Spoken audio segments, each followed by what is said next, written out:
Jonathan, you see this every single day. You've been running a handful of really productive real estate teams.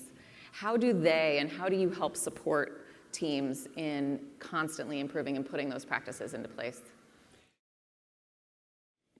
First, it's not easy, and you have to be committed, as Steve's saying, to learning every day, which goes back to the culture, which goes back to the leader, the team leader, because the team leader sets the culture. It's not the only one responsible for the culture, but certainly sets the initial tone for it. I work with Sally Forster Jones in Beverly Hills half the month, physically on site, and the best quote I've heard from Sally in the 2.5 years I've worked with that team is you have to be comfortable being uncomfortable.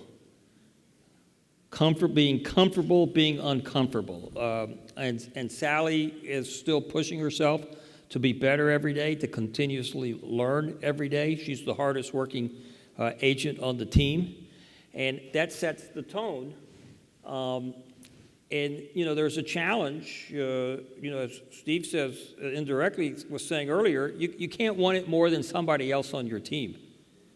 And so if they don't fit that culture of being comfortable, being uncomfortable, meaning striving for excellence, then they don't fit on your team.